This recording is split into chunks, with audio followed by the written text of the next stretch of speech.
It's 1973 and we're stationed on a mountain called Chan Nu, a few miles away from Long Ching. By that time in 1973 the North Vietnamese had completely surrounded Long Ching.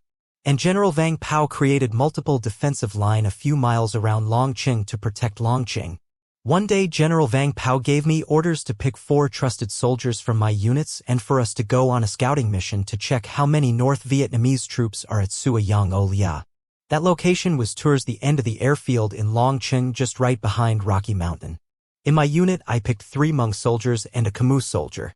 The most trusted friend that I can trust my life with. That morning we set out at 8 in the morning and slowly made our way to Sua Yang O Lia and got there by 4 p.m. It wasn't like it was really far away, we just took our time and was extremely being careful of our surroundings because the North Vietnamese were everywhere.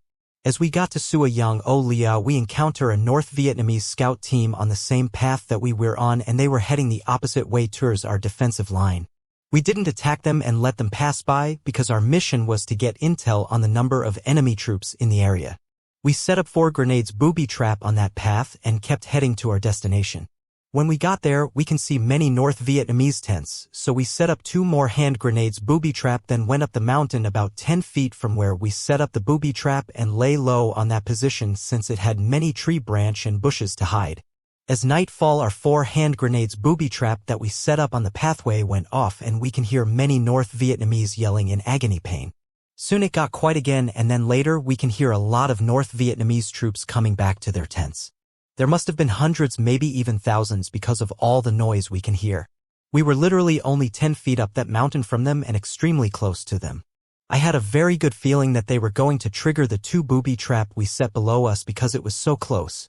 Not even a few minutes later I started feeling very tired and sleepy. For some reason I just couldn't stay awake and was falling asleep, my body was shutting down on its own and I just couldn't fight to stay awake. So I told 2 of my soldiers that I don't know why I'm so sleepy, so I'm going to sleep for a bit and for both of them to stay up and watch guard. So I went to sleep and it felt like I literally just fell asleep when they both patted my leg to wake me up. When I woke up I can hear the North Vietnamese talking right below us very close. For some reason they didn't trigger our 2 booby trap below. We can hear the North Vietnamese going through the tree and bushes below us. At this moment my heart started to race and I can hear my own heartbeat and adrenaline kicking in. I had no idea what the hell they were doing and I'm not even going to lie, I was extremely scared. I got out our bag full of hand grenades and was prepared to use them if needed. Me and my comrades have been fighting together for years and we all know the drill.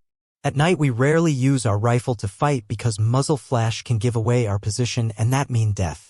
The North Vietnamese searched the area to our left and then they came back and searched to the right of us. At that point it was pitch dark, so dark that you can't even see your own hand in front of you. We couldn't see them, but we can hear them talking and moving around, breaking tree branch and walking through the bushes.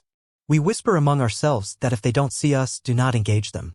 Not even a moment later they trigger our booby trap below us and boom. It went off. It was so close that we can feel the dirt that went flying from the grenades landing on us. Immediately the North Vietnamese started to converge on the location and at that moment we started chucking grenades after grenades down at them. It was so close you can literally just drop the grenades by your feet and let it roll down to them. All I can hear was our grenades going off constantly below us as we continue chucking grenades after grenades down at them. We can hear them yelling and crying in agony down below us. They begin firing their AK-47, but they didn't know where we were at, so they were just blindly shooting all over the place into the mountain and we just kept chucking grenades down at them. When we finally ran out of grenades in our bag, we began to slowly make our way out of there. They continued shooting randomly all over the place as we slowly made our way out and that was so scary. We got down into this valley and continue through the valley that had good tall grass for cover, so we continue through that valley until we reach another mountain and climbed up that mountain and made the decision to rest there. We radio back to headquarters and told them that we're no longer at that location anymore because there were too many North Vietnamese troops. We rest and got some sleep after that and in the morning we headed back to our fort and reported our scout mission intel to General Vang.